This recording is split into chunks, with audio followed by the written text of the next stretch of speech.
kamu ngebayangin bisa buka Google cuma pakai pikiran? Atau ngirim chat ke temen tanpa sentuh HP sama sekali? Nah, itu bukan cuma imajinasi fiksi ilmiah lagi, bro. Elon Musk udah bener-bener ngebuat teknologi yang memungkinkan hal itu. Namanya Neuralink. Jadi gini, Neuralink itu perusahaan yang dikembangkan Elon Musk untuk bikin brain-computer interface, alias alat yang bisa hubungkan otak manusia langsung ke komputer. Gokil kan? Sebelum kita lanjut ke pembahasan yang lebih dalam, jangan lupa tekan tombol subscribe dan like-nya biar kamu nggak ketinggalan konten menarik lainnya. Dan kalau ada pendapat atau pertanyaan, tulis aja di kolom komentar ya. Di awal 2024 kemarin, mereka udah berhasil tanam chip ke otak manusia pertama.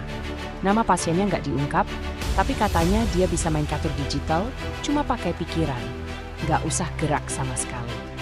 Gimana nggak mind-blowing? Chip, tapi di dalamnya ada ribuan kabel halus yang lebih kecil dari rambut. Kabel-kabel ini ditanam di bagian tertentu otak yang ngatur gerakan atau pikiran, dan mereka bisa baca sinyal otak lalu diterjemahin ke komputer.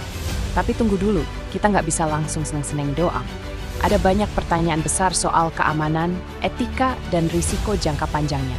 Bayangin kalau chip ini bisa dibajak hacker.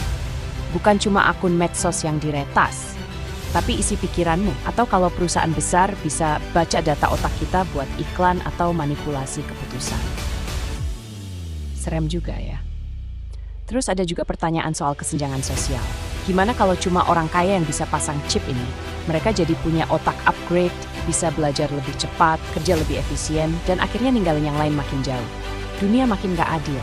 Tapi di sisi lain, teknologi ini punya potensi luar biasa buat penderita Alzheimer bisa ingat lebih baik. Bahkan mungkin suatu hari kita bisa ngobrol pakai pikiran tanpa suara. Udah kayak telepati. Neuralink juga ngembangin robot khusus buat nanam chip ini, biar operasinya presisi dan minim risiko. Jadi bayangin ke depan nanti pasang chip ini kayak operasi mata minus, cepet, aman, dan massal. Sekarang tinggal pertanyaannya, siapkah kita sebagai manusia menghadapi revolusi ini?